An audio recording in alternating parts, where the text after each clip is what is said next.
Well, Maryam, welcome to the show. Can you tell us before we get started who you are and what you do? Hi, Sean. I am an investigative journalist of 25 years, and I'm also a functional medicine consultant and certified coach, and an entrepreneur, and best known for directing the documentary film Vanishing of the Bees, narrated by Ellen Page about colony collapse disorder. And you've been doing some digging on this George Floyd incident. And this is something that's one of the most defining names, defining moments in really American modern history. Just like Rodney King and the Rodney King beatings was an important moment in time. And the mainstream media has jumped on this. All of the Fortune 500 companies are instituting new ad campaigns and policies based on this event, but this event has a lot of inconsistencies. So would you mind telling me what some of those are? In regards to George Floyd, I didn't mean to go down this rabbit hole. It started when Zach wanted to recreate the choke. And although I'm not Derek Chauvin's height or anything, I pressed on his neck, and it was established that you can still breathe while you're talking. Later, Benjamin Crump and Michael Baden made it clear that that's a misnomer, that just because you can talk doesn't mean you can't breathe. So my first reaction was like, well, let's look at the death certificate. So I called, it was May 26th, and I called the medical examiner. They picked up the phone. They told me that it would take weeks and weeks for a death certificate. That's different from an autopsy.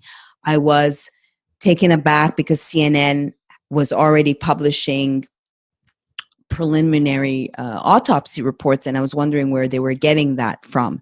So Hennepin County's medical examiner in the end came out with 3 iterations, and I started asking questions, and in the end, for one, we found out, we were joking about it, that George Floyd was coronavirus, was COVID-19 positive. So that occurred in April. That's great for the narrative. And before I get to that, I interviewed Giovanni of the Latin Bistro, which was not only one of his former employees, but also his BF, supposedly, and his landlord. So I started asking. At that time, I thought that they knew each other 17 years, and then distinguished that no, Derek had worked at El Nuevo for 17 years. And the story goes that George was in Minneapolis for 4 years to start afresh. And when I asked him, isn't it bizarre? Like, why are people just jumping to race? Because yes, like you stated, this has triggered civil unrest and a racial war that's fueled by BLM, which is fueled by George Soros. And he told me that he called Maya. Maya as being the front woman for El Nuevo, because in reality it's Muna Sabri that's related to Omar Sabri that's behind El Nuevo.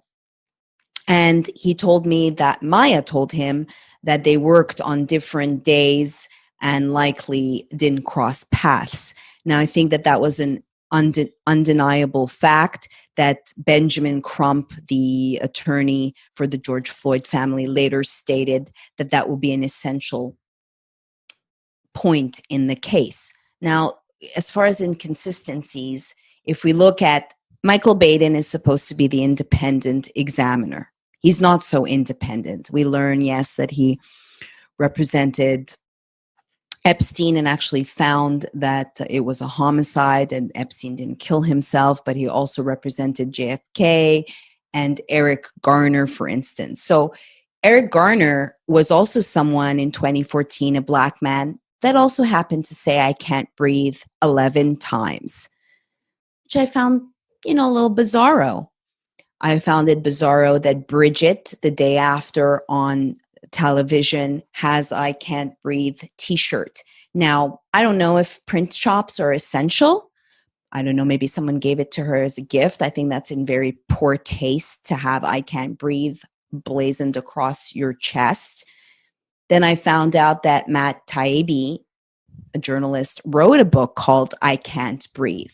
And that George Floyd actually started saying I can't breathe while still in the car because he was claustrophobic.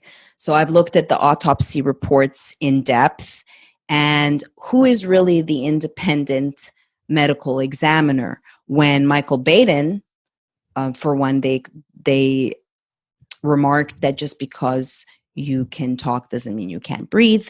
And he didn't run a toxicology report. He did not acknowledge that there were health comorbidities and other issues. So that in itself is kind of fishy. Later on, Especially when you compare it to the state autopsy report, which showed that there were drugs in his system, and they determined that it was a heart attack, right? I mean, that was a cardiac arrest was the official state cause of death, not suffocation or asphyxiation. Yes. The third, though, kind of left it open-ended as far because there was 3 iterations. But what I found interesting, and I don't know if you know this, they tried to can Andrew Baker, who is the Hennepin medical examiner. Did you know that? So the mainstream, I got read an article saying that they canned him. So it had crossed my mind initially, is this guy compromised? Because who isn't compromised today? And it's very detailed, it's exhaustive. And I looked up Andrew Baker, and he has 16 years of being a medical examiner. He's an author, he's well respected.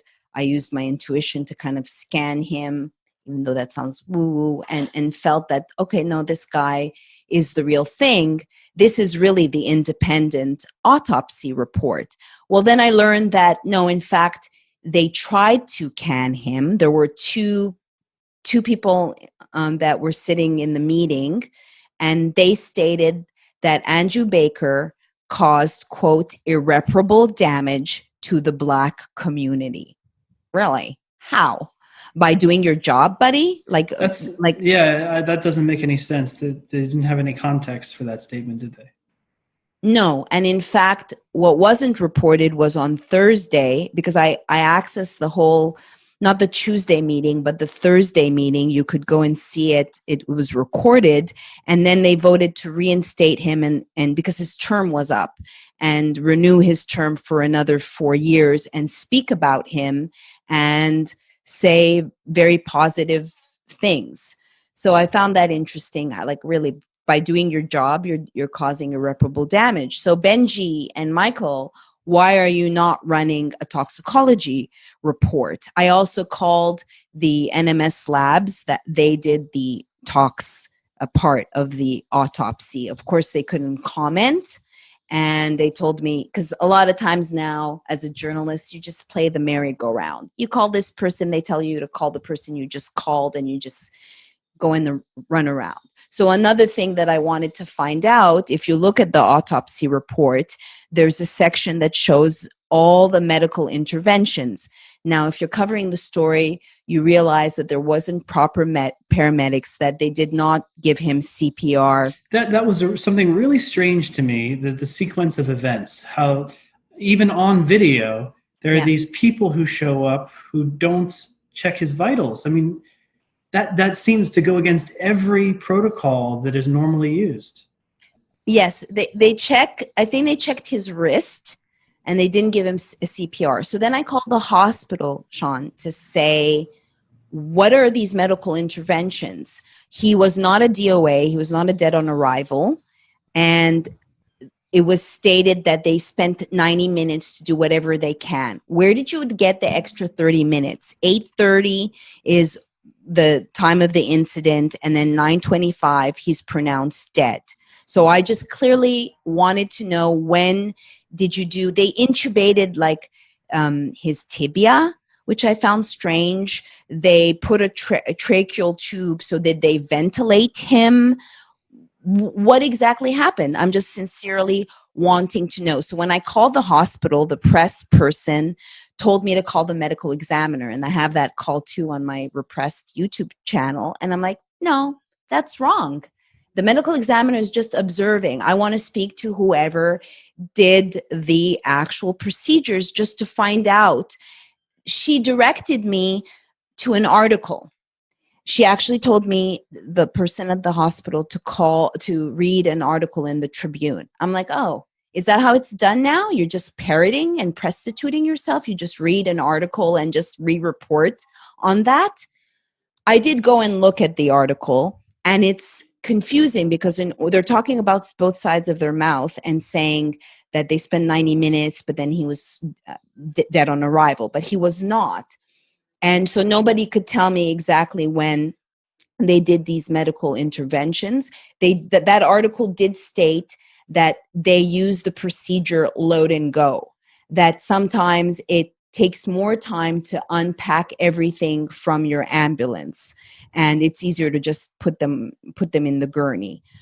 Okay. They also stated that the paramedics or whoever came on the scene didn't know how grave it was. So my response is like, isn't that your job? Isn't that your job to assess how bad it is? Well, according to their story, they checked the vitals and he was dead. So that that's as grave as it gets, right? And was he alive or not alive? I'm still not understanding that. And so this seems like either there is no objective reality and we're in this kind of quantum situation where it depends on which timeline you're on. Is it a wave or a particle? Or else we just don't have the official story because they're trying to cover up something.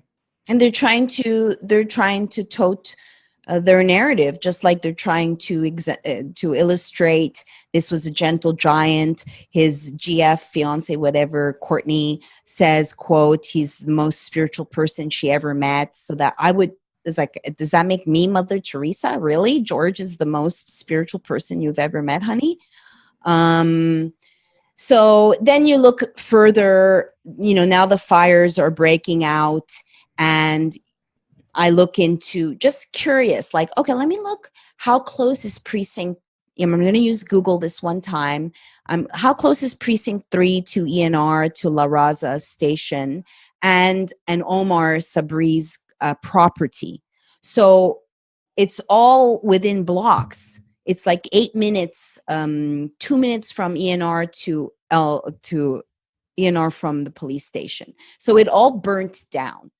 So then I learned also that, and maybe you know this, that in January, just as Wuhan and 36 million people were going to go down on lockdown, that the Minnesota state seizes $900,000 of $1 counterfeit money. So you can establish that there's a counterfeit, at least, ring there in Minnesota.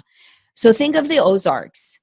You need a quote unquote legit operation to funnel your dirty money. That could possibly be something. And what happens when coronavirus stops everything? How is it that Maya was able to sell her property despite the fact that coronavirus? Why is it that Omar's properties burnt down, the police station burnt down, ENR burnt down? With the evidence rooms of the precinct, right? Yes. So, and a good place to funnel counterfeit $1 bills would be a bar, where both Chauvin and Floyd were employed. And this is something Neon Revolt has teased out in some investigative reporting. And it was even on Fox News with almost a kind of like the most serious investigating that was done was basically by someone doing kind of like a parody kind of humor, like, hey, isn't there more to this? But then just left it at that. Is it, are you referring to Black Questions Matter video? No, I was referring to Water's World on Fox, where they said, hey, could it be this other thing with counterfeit money being involved? Is that, maybe there's more to the story? And then they just left it at that. So no one has looked into this. Except for independent journalists like yourself. And what about things like the tattoo, the big tattoo on his chest? You see it in some pictures, in other pictures you don't. And also the crop hairline of him, also the deferring mugshots from Derek Chauvin. So have you come to any hard and fast conclusions, or are you still asking questions? I'm still asking questions. I have, like I said, like a theory, like if it was the Ozarks, that Hennepin County meeting, after they discussed reinstating Andrew Baker, I found it interesting that they were asking for $1 million, this small county, for mail-in voting. Doing research on Omar's and the Somali U.S. mall, which I think also was, at least was rioted, that he also owned, and the fact that he's a felon. Another thing is this, that Derek and tell me if you knew this, that in 2006 there was an inmate that filed a lawsuit against the Minneapolis police and named him along with other officers. Now, when I went to And get, Amy Klobuchar was the one who let him off the hook or refused to prosecute him. Is that right? I don't know if it was Amy. Tell me who Amy is. I've heard her name, Yeah, but now she was it's running for president, and I guess she was the decision maker in the state at that time. But okay. Well, that he was has a checkered 2006. past. I mean, this is not the first time. This is not the second time. This is not the third time. Is my understanding with Derek Chauvin that he's been accused of police brutality. So yes, I've only come across this 2006 document in Pacer, but the complaint wasn't available. Now, the inmate was not able to afford the $340 filing fee, and the case was dismissed. The fact that other officers, I'm going to just venture to guess that it has to do with violence. I've since paid a good chunk of money to try to get that document. Interestingly, Minnesota keeps its archives in Chicago, and they're under their pandemic, so they're not there. And now they're telling me that they might not be able to find the document conveniently. So we'll see. I'm very curious to look at what the charges were and the details of the matter. But yeah, I think it's safe to say this is a dirty cop. Right. Yeah. When you burn the evidence room of the police station, and you give people the runaround with the bureaucracy of the coronavirus pandemic, then the only thing you have to rely on is that official narrative that was in the Tribune, and just that's so convenient, isn't it? Yeah. It's so convenient. Benjamin Crump has not returned my emails or my calls. I take offense that my mom couldn't go and bury my aunt, and that others have to go attend Zoom virtual funerals while George Floyd gets umpteen memorials, and no one's social distancing. Sure, they're wearing their muzzle masks, and that how much money is being raised. And are people still questioning that George Soros and BLM have ties? And it's kind of obscene. And Are is you that, are you, yeah. are you archiving or placing all of this related investigation on one website or one place? How do you keep all your stuff organized, and can people access your resources? That's such a good question. Right now, I'm drowning in tabs.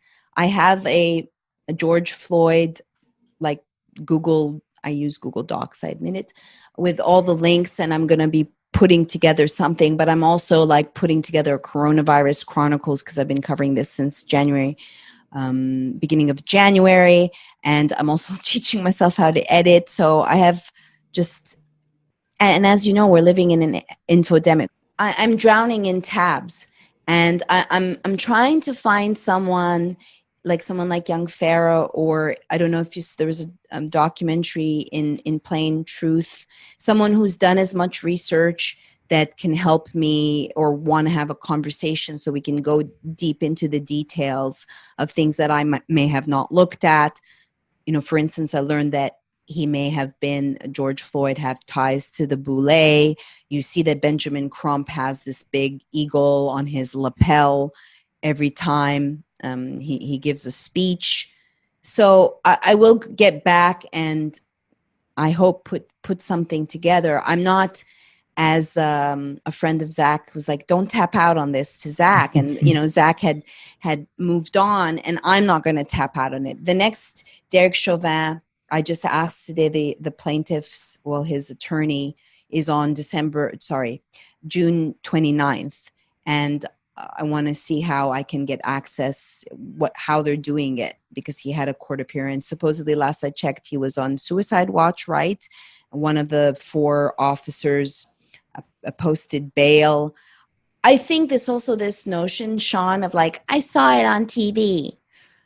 They also said that in the Eric Garner case. I came across someone's like, I saw it with my own 2 eyes. Okay, so you believe everything now that's on TV? You think, like, the person that I am for standing for justice, like, I would lose it and I would forget it's a cop and I would have jumped in. I wouldn't have just been idle filming someone who's getting choked and just sit there. I find it strange that there's all these angles and there's still so many unanswered questions. I'm trying to think what else I've called, who else I have called and haven't gotten a response. But this plays into a much larger narrative with the I can't breathe and the kneeling and the wearing a mask and everything. So where are you at with the coronavirus and the narrative there of saying I can't breathe and wearing the mask and social distancing, except for the protesting?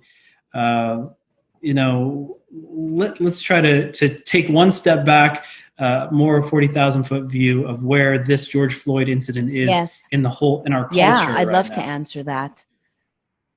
I think that it's, we just posted yesterday a tweet, is this a sick joke that I can't breathe thing, and mixed in with the muzzles and the fact that we're learning, and also from a functional medicine point of view, that unless you're sick, you're doing yourself a disservice by rebreathing your own air. And the fact that he's conveniently in April was diagnosed with being positive for coronavirus. So then we keep the coronavirus in the narrative. I'd like to know that story. Was he under quarantine? Who told him to go get a coronavirus shitty PCR test that doesn't work, that comes up with false positives? Yeah, very few people take that test.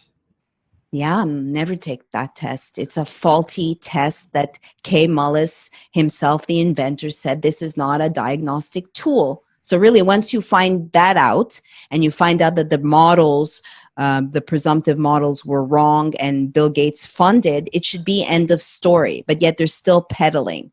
So now we have, and then post-mortem, they also checked George Floyd.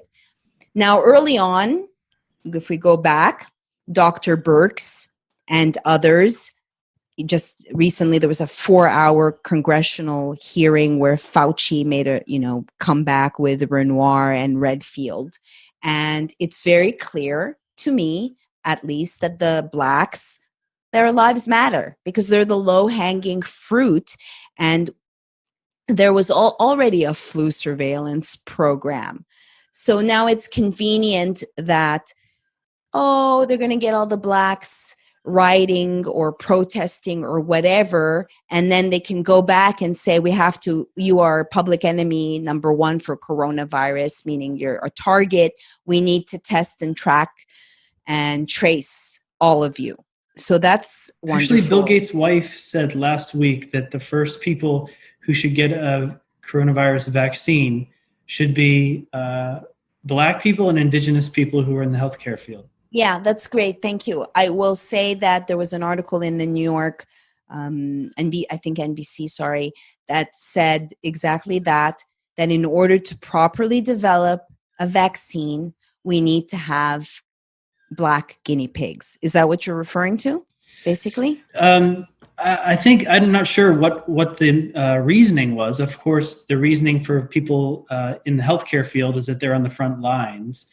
But I don't know why you would pick out one group of people according to their race and give them this because they're the treatment. most susceptible. Yeah, I mean it was supposedly. Yeah, the Tuskegee experiment comes to mind. Yes. Here. Yes. So in response to that, there was a woman, Calithia, who works for Infinite Clinical Trials. And she's a Black woman. And her job, her arduous job, I think, or the arduous is the word, is to have to, because of that experiment, to have to convince her people that they need to get vaccinated.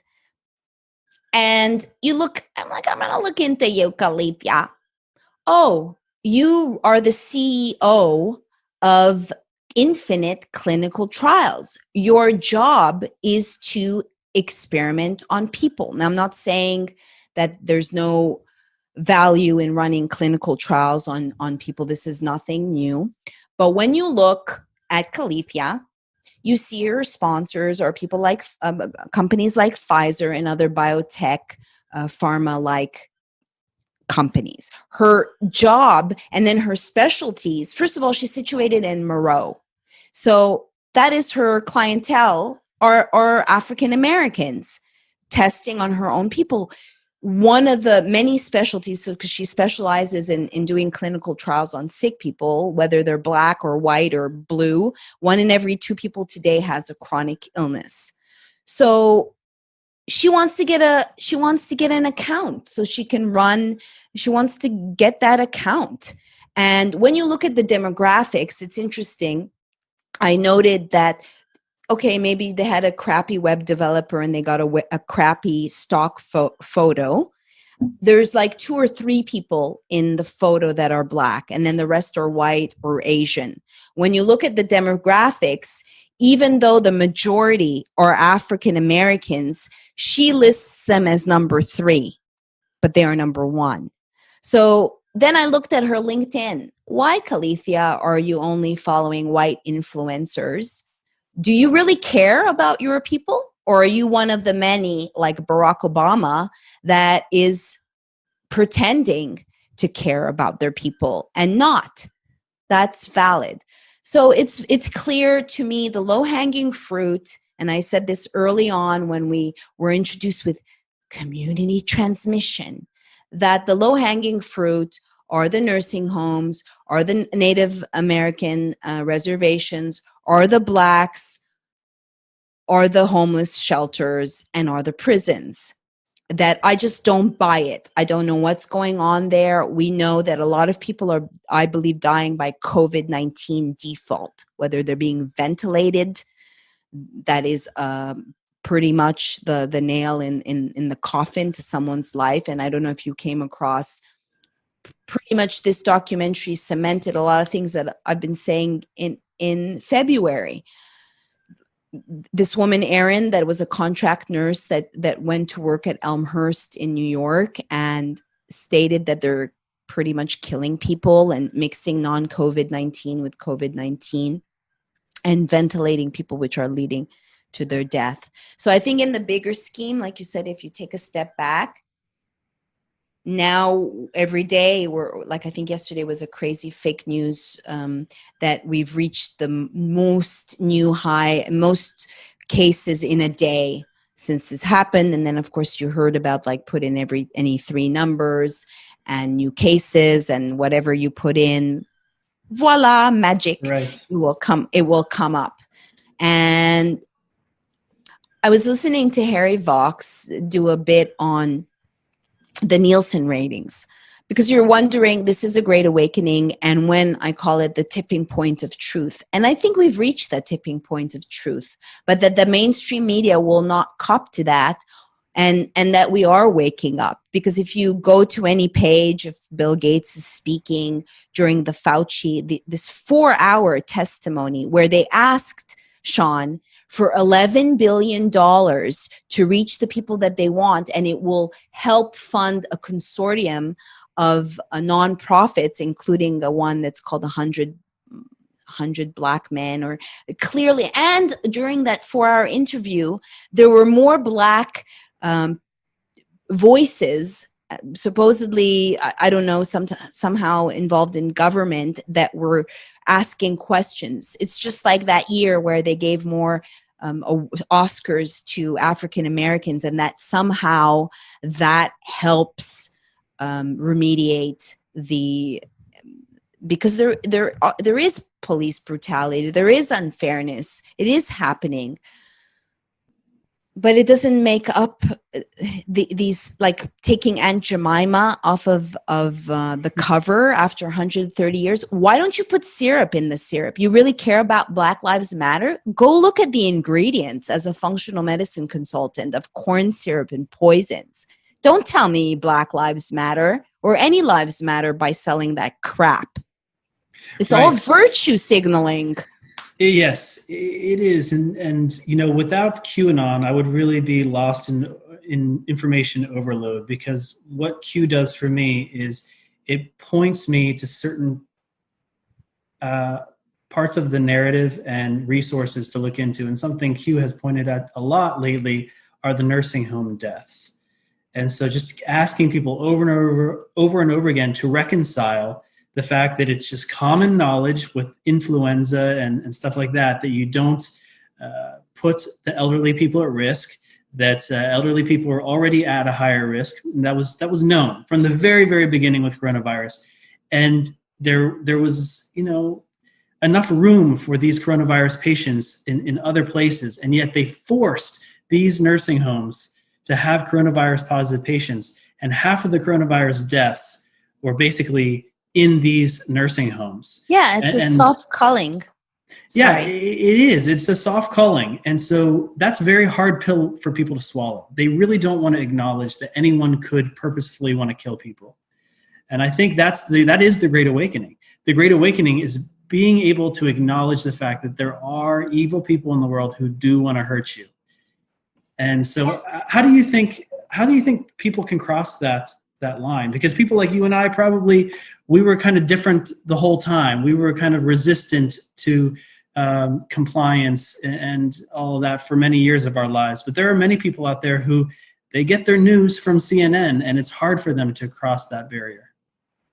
Yeah, and again, this goes back to the community transmission, because I just want to remind your audience, Patient Zero was also in Washington State, home of Billy Boy Gates. And the first guinea pig that was tested was actually a former Microsoft employee.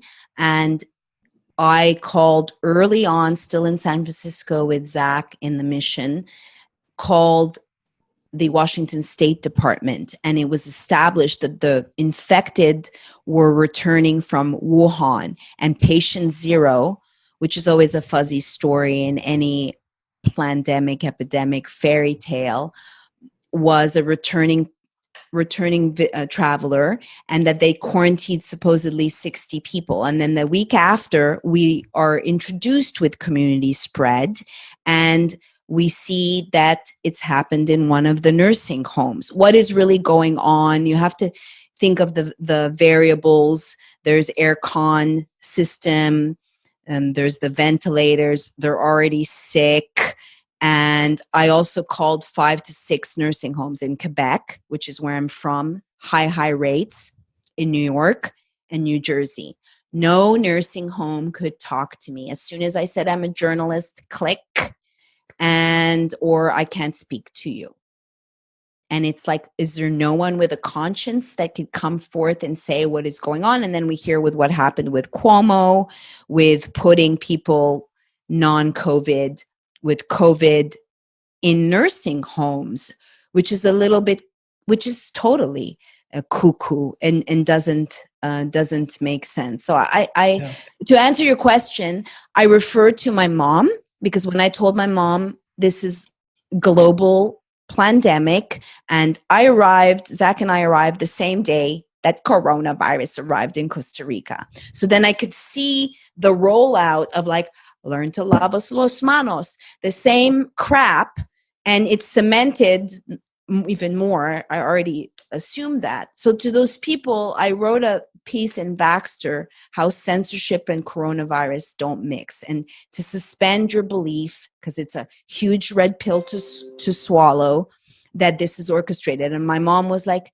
but Mary, how can the whole world be lying? And then she actually paused And she said, and how about Dr. Fauci? I know it's bravo, global elitists. But then when you find out, for instance, like in 2003, 17 years ago, there was that episode on Dead Zone Plague where they talk about lockdowns and they talked about coronavirus and they talk about HCQ. You have to wonder. And when you look at the Contagion in 2008 and you learn that Hollywood goes to the CDC and they have a close relationship, and they depicted it's like, then, oh, hey, can we borrow the script that you guys wrote with our help, and we're going to just slap it across the world and we're going to see what happens. So we're asking people in this great awakening. I was thinking of this yesterday. I've been on a spiritual journey and unpeeling the onion since I was 13, and I'm 47. So we're asking people to awaken and download so much information in a very short amount of time, and there's cognitive dissonance.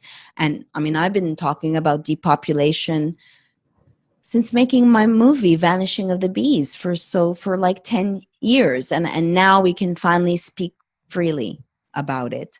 Yeah, exactly. This is really putting the depopulation agenda at the forefront. And now people who have researched it for a long time can say, hey, Planned Parenthood was about depopulation and eugenics from the very beginning. Bill Gates' father was director of Planned Parenthood. The founder of Planned Parenthood, Margaret Singer, was a eugenicist. That there are direct quotes from these people that talk about reducing the population. So it's just, people are just going to have to learn about it, I guess. It's just going to be put in front of people's face to the point where they can't deny it anymore, maybe. I think so. Like after meeting Zach, and was my introduction to Q, and I could say my introduction to, for lack of a better word, conservatives, and really thinking initially, I was more political with food politics, but not necessarily, like I was honestly like getting secondhand fumes or secondhand politics through watching like Bill Maher. And I was never consumed by hate for Trump. I was definitely more negative toward him. And then I started listening to him. And then I started to see that the Democrats, these liberals that I thought that I was associated with and that were democratic, are the ones that are instituting these draconian laws, especially in the realm of vaccine safety, which is more my beat. And so I got disenchanted. And then when I went to my first conservative event, which was AMP, these are the people that are talking about First Amendment rights, constitutional rights. It's not the left. Right. And so coming out of the political closet, so to speak, I am still like neutral, and I will call things out. Like, I'm not a fan of like, Trump is boasting about being ventilator king. Like, hey, someone tell Trump that that's not necessarily a good thing. Whether he was just doing it to appease the Democrats, like, oh, you want your ventilator, it's still killing people. Right. And it's still not a good thing. And so I want to call things out. And a truth seeker is a truth seeker no matter where it leads. So I don't know if I trailed off. No, I think that is part of the journey. We have to tell the truth. We have to search for the truth. And what Q and my own research is leading me to understand is that the Democratic National Committee, the DNC, is not a positive organization. It's completely infiltrated with traitors, with people who are selfish, self-serving, and to the point of that's what we're up against. And liberal values can still be good, democratic values can still be good, and there can still be millions of people who associate with that organization who are good. But that main organization is rotten to the core, and it needs to completely implode and change, and something else needs to take its place, because we can't just have one political party in our country. We can't just have Republicans. We have to have diversity of viewpoints, diversity of political parties, so that we can have that dissent. We need to have dissent in conversation and create something beautiful together by having different perspectives. So It is hard, though, not to be completely against liberals and Democrats right now, because they're in bed with the media. They're in bed with the Chinese communists. They're fomenting a race war. They're trying to divide us. So basically, I'm just saying, hey, my arms are open. I'm ready to embrace anyone, but I have to call it out and call it like I see it, as far as with the Democrats right now. And who is behind all of these BLM efforts to raise money? How much money are they raising? Where is this money going? When we learn more and more, because of COVID-19, that Bill Gates, Fauci, all of these nonprofits are all really like Ponzi, money laundering, tax exemption schemes to Right. they're how many billions of dollars. So when I see as an activist that was and still is in service to the honeybees, like I used to believe move on. And then when I started getting emails asking to raise money to shit on Trump, like the 4-hour congressional hearing was all like a shit on Trump show.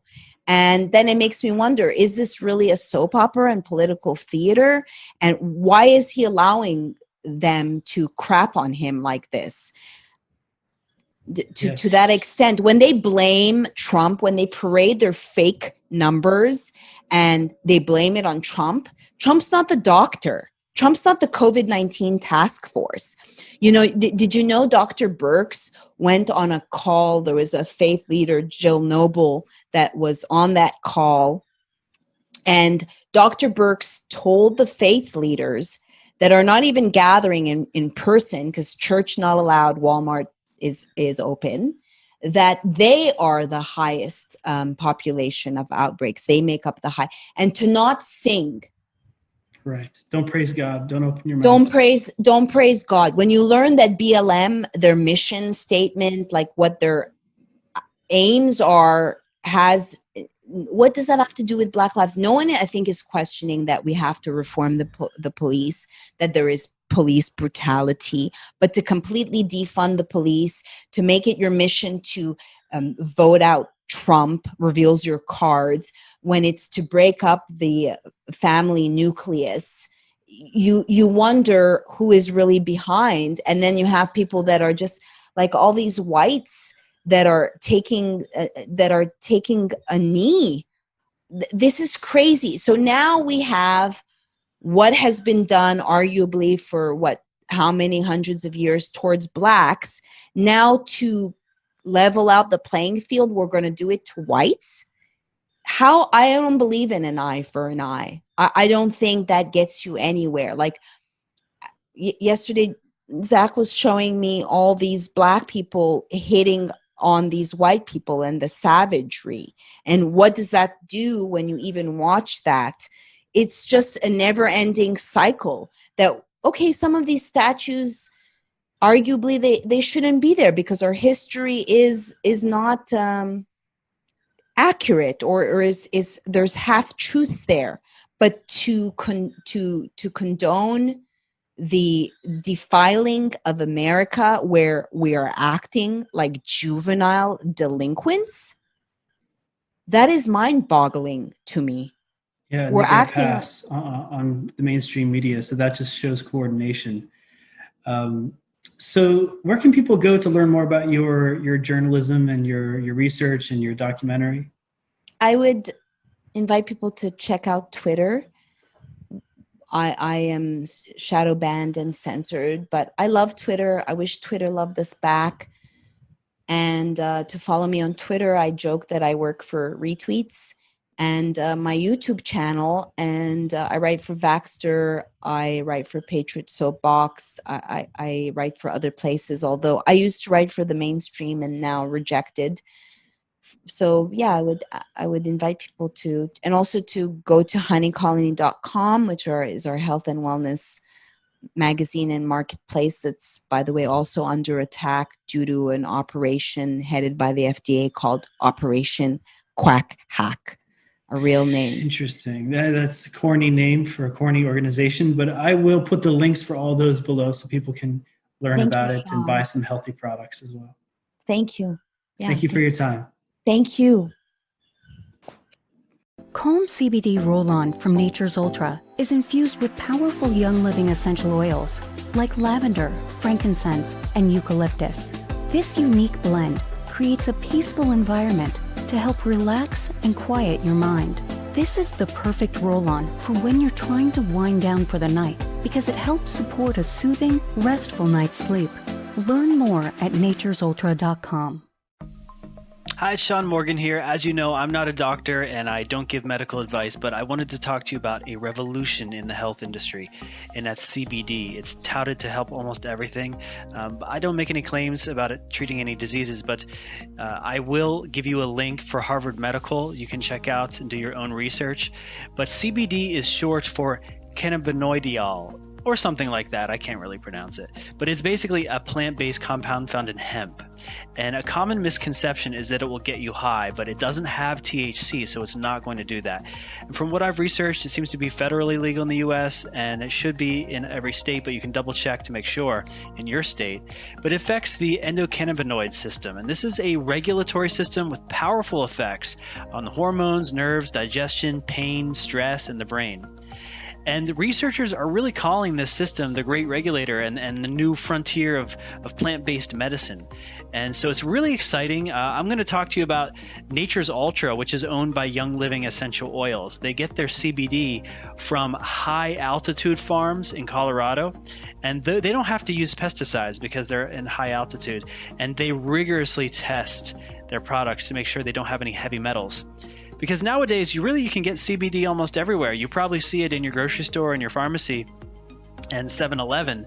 But the problem is that the cheaper it is in the cost, usually that means it has more heavy metals in it. So you don't want to just buy some random CBD. That's why I want to talk to you about the Young Living Essential Oils and the Nature's Ultra CBD. So if you want to learn more about it, go to youngliving.family/CBD. If you just want to experience maybe the healing power of CBD and essential oils, or you're interested in selling CBD like me as an independent distributor, you can learn more about that there. Now, they have an unconditional money-back guarantee, which is really cool. So they really stand by their product. And if you have any troubles on the site, you can just contact me through that page and I'll help you. This is for Americans only, but just check out the site. Go to youngliving.family/CBD and you can learn all about CBD, watch the videos, read the Harvard Medical article, and let me know what you think, because me and Jim are actually going to be trying CBD and letting you know our results. And so I'm very interested to find out what you think as well. Thank you. By supporting this channel, you help us expand our reach and educate the masses in the spirit of truth and unity. By supporting this channel, you help us expand our reach and educate the masses in the spirit of truth and unity. You can support our channel for free. Just share our content on social media. Every time you click share, it makes a difference. So subscribe to our podcast, follow us on Facebook, Instagram, Gab, Twitter, and YouTube from the links below. And you can buy QAnon clothing and gifts to spread the Great Awakening at QAnonFAQ.com. And you can become a patron to join a private community.